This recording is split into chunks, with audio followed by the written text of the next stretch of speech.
السلام عليكم، اهلا بكم في مطبخ غادة. النهارده ان شاء الله هنعمل مع بعض مخللات جميله جدا. هنعمل الزيتون المعصفر، وهنعمل كمان الزيتون الكلاماتا، والبطرمان اللي انتوا شايفينه ده ليمون مسلوق، وانا حاطه معاه فلفل اخضر صحيح مخرماه، وحاطه له بس حبه البركه، وحاطه له العصفر والملح والفلفل، وحاطه له الفلفل الاحمر الهريسه. خلاص كده هنعمل مع بعض احلى مخللات النهارده. اهم شيء ما تنسونيش باللايك والشير وتفعلوا الجرس عشان يوصلكوا كل جديد من مطبخ غادة. دلوقتي يا جماعه انا معايا الزيتون اللي هو الزيتون العزيز الشامي. انا بصراحه بفضله في التخليل. ليه؟ بيستحمل التخليل، ما بيتهريش، جميل جدا، وبتديله شقه كده. بنشقه بالسكينه شقه صغيره عشان نخلي الملح يوصل من جواه ويسوهولك بسرعه ويبقى طعمه جميل جدا. تمام كده. واللي في ايديا ده يا جماعه زيتون كلاماتا اخضر. في كلاماتا اخضر وفي كلاماتا اسود. كلاماتا الاخضر ده جميل جدا جدا جدا. بصراحه كنت مخللاه السنه اللي فاتت، طعمه في منتهى الروعه، بيتاكل مع الجبن حلو قوي. طبعا مقطعه ليمون، معايا فلفل مخرماه، معايا جزر بشراه، معايا حبه البركه، معايا كمان العصفر، معايا الفلفل الهريسه، ومعايا الملح. وهنبتدي نقول خطواتنا اللي هنشتغل بيها. اول خطوة هنشتغل في تخليل الزيتون العزيز الشامي، لان ده بنعمل له خلطة. طبعا بحط حبة البركة والعصفر مع مع الجزر، مع 3 معالق من الفلفل الهريسة، وابتدي ان انا اقلبه بمعلقة. الافضل يا جماعة تقلبوه بمعلقة. انا قلبته بايديا قعدت تحرقني، فمعلش عشان ما حدش يتأذي، فانت تقلبيه بالمعلقة. بتجيبي طبعا بطرمان، بتقومي مقسماه بقى، حاطه رق زيتون مع رشه من الخلطه اللي احنا عملناها بتاعه الجزر، وترجعي تحطي بقى فلفل مع ليمون، وترجعي تحطي تاني رق من الجزر، وهكذا تاخديها رقات رقات زي كده بالشكل ده. ونملى بطرماناتنا الاول بالمنظر ده. تمام يا جماعه، طريقته سهله والله، وموضوع مش صعب ولا اي حاجه. خلاص كده زي ما انتوا شايفين العمليه سهله خالص اهي.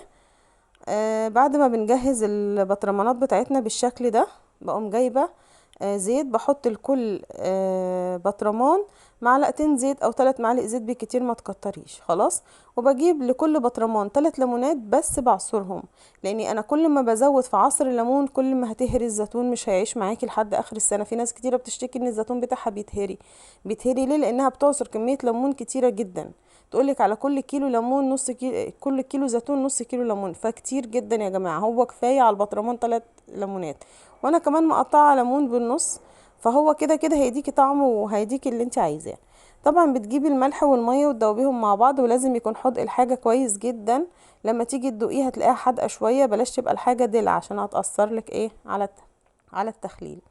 دلوقتي بقى بملى طبعا البطرمانات زي ما انتم شايفين كده بالميه والملح، والزيت بيقوم طايف على الوش. بقوم جايبه كيس وحطاه، واقوم قافله البطرمان قفله كويسه، بحيث ان انا احكم الغلق بتاعه، علشان اكيد هيتفاعل مع بعضه وهيفور، فانت كده بتحكمي غلق.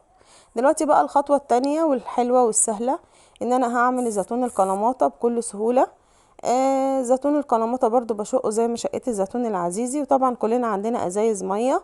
هتبتدي ان انت تجيبي الازازه تحطي فيها الزيتون بالشكل ده. طريقته سهلة خالص. هتملى كل الازاز بتاعتنا بالشكل ده لحد الكمية ما كلها تخلص. طبعا نفس الفكرة دي هتقدري تعملي بيها الفلفل، هتعملي برضو ازاز فلفل، ونفس الحكاية هندود مية وملح، وبرضو نفس الحدق، يبقى الحدق بتاعه مظبوط. وتبتدي بقى ان انت تزودي بها البطرمانات بالشكل اللي انتوا شايفينه ده. اهم شيء يا جماعة، اللي بيتفرج على قناتي لأول مرة ما ينساش يعمل اشتراك قبل ما يخرج من القناة، ويفعل الجرس ويعمل لايك و... ولا تنسوني بالدعاء. احنا عملنا كمياتنا كلها زي ما انتوا شايفين كده بكل سهولة اهو. شايفين الفلفل الحلو ده انا عاملاه بقاله 3 ايام، شايفين لونه؟ بياخد له اسبوعين او حاجة، اسبوعين 3 اسابيع تفتحي عليه. طبعا بتفتحي الازازة الاول لانه بيفور، وبعد كده بتشقي الازازة بالنص وتفضيها في اي علبة عندك او في اي بطرمان، بيطلع فيه منتهى الجمال زيه زي مخللات بره بالظبط. خلاص كده.